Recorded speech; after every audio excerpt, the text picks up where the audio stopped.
मुझे बताइए जवाद साहब, सर्वे ही समाधान है, ये जनता सोचती है, आप क्यों नहीं सोचते? नहीं, देखिए, एक संवैधानिक लड़ाई लड़ी जा रही है और सबको अपनी संवैधानिक लड़ाई लड़ने का अधिकार है, क्योंकि हम एक संवैधानिक मुल्क में रहते हैं। दिक्कत क्या है कि जब आप संविधान को छोड़ करके देश आस्था की बुनियाद पे चलाने लगेंगे तो फिर देश में सभी की आस्थाओं का सम्मान है, क्योंकि संविधान के अंदर सभी की आस्थाओं का सम्मान रखा गया।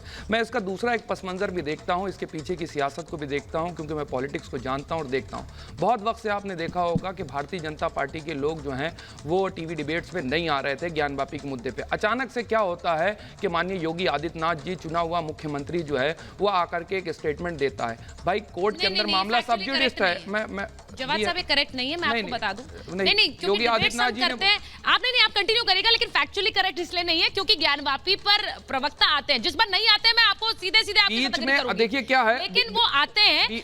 योगी जी के आने के बाद ये जरूर है कि और ज्यादा मुखर हो गए शायद। हाँ बोलिए। मुखर नहीं होगा, बीच में आना बंद कर दिया था, बिल्कुल मैं आपको बता रहा हूँ, और नहीं आते थे ज्ञानवापी के मुद्दे। चलिए आ गए, यही तो हम कहने की कोशिश कर रहे थे कि इसके पीछे की सियासत को समझिए, क्या एजेंडा और क्या नैरेटिव लगाया जा रहा है। 3 राज्यों के अंदर चुनाव है, हिंदी पट्टी के अंदर चुनाव है। 2024 के एजेंडे के ऊपर भारतीय जनता पार्टी मूल मुद्दों के ऊपर चुनाव नहीं लड़ती है कभी। 91-92 की राजनीति उठा के देख ली, किसने भारत के अंदर हिंदू मुसलमान और मस्जिद मंदिर के नाम की पॉलिटिक्स करी, और उसके बाद वो सत्ता में आते चले गए निरंतर।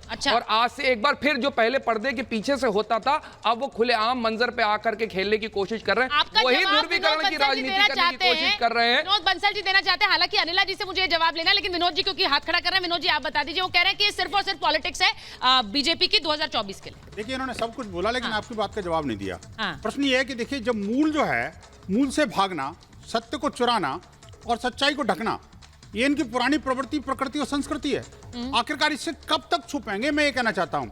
सर्वे माननीय न्यायालय कर रहा है और ये संवैधानिक तरीके से हो रहा है, और ये एक ऐसा ही जो है वो एक ऐसी वर्ल्ड नोन एजेंसी है जिसको भारत ही नहीं बल्कि भारत के बाहर भी लोग उसको विद रेस्पेक्ट, ड्यू रेस्पेक्ट बुलाते हैं और इसी काम के लिए बुलाते हैं। तो आखिरकार आपको एएसआई पे भरोसा नहीं है, आपको कोर्ट पे भरोसा नहीं है, या किसी वकील पे भरोसा नहीं है, यहाँ की व्यवस्था पे भरोसा नहीं है, या आपको लग रहा है कि सच्चाई बाहर आ गई तो मैं अंदर चला जाऊंगा।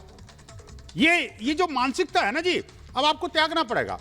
देखिए, आप बार बार संविधान की दुहाई देते रहो, न्याय व्यवस्था की दुहाई देते रहो और उससे दूर भागते रहो, ये नहीं चलने वाला। अब देखिए, देश के लोग सत्य के अन्वेषण के लिए आगे बढ़ चुके हैं और सच्चाई बाहर निकल के ही रहेगी, इसमें कोई दो राय नहीं है। सच्चाई बाहर निकलेगी, सच्चाई बाहर निकलेगी, लेकिन वो सच्चाई क्या है ये सर्वे का इंतजार करेंगे विनोद जी, या फिर पहले ही कह देंगे कि यही निकलेगा सर्वे से? नहीं, देखिए, सीधा सवाल नहीं, सीधा सवाल का सीधा जवाब है। देखिए, सर्वे के द्वारा ही तो इनको एस्टेब्लिश होगा, नहीं तो मैं तो कहूंगा ही, मुझे तो दिख रहे हैं भगवान ज्योतिर्लिंग वहां पर विराजमान है, तो कोई दो राय नहीं है। लेकिन इनको सेटिस्फेक्शन के लिए ही कोर्ट जो है इतना समय लगा रहा है इनको, अदरवाइज क्या जरूरत है? वो तो सारा चीज चिक चला के 30 सेकंड। देखिए, माननीय योगी आदित्यनाथ जी हैं पूरे उत्तर प्रदेश के मुख्यमंत्री, एक विशेष समुदाय के नहीं है, लेकिन वो डायरेक्ट अपना एक जजमेंट सुनाते हैं। एक सेकंड, वो अपना डायरेक्ट एक जजमेंट की बात करते हैं। वो आपको सलाह दे रहे हैं। अरे सलाह नहीं दे रहे हैं, बाद में मुंह की कहानी पड़ेगी, बैठ रहे अभी बता दो यार। क्यों कहानी पड़ेगी? कोर्ट का फैसला आ गया, सामने कोर्ट का फैसला आ गया, अंदर थोड़ी हो। ये देखिए, ये है जिद, थोड़ी है भैया। देखिए, यहाँ पर भले ही जनता ताली बजा रही है, लेकिन कोर्ट के फैसले का तो इंतजार नहीं करते। कोर्ट का कर रहे हैं ना।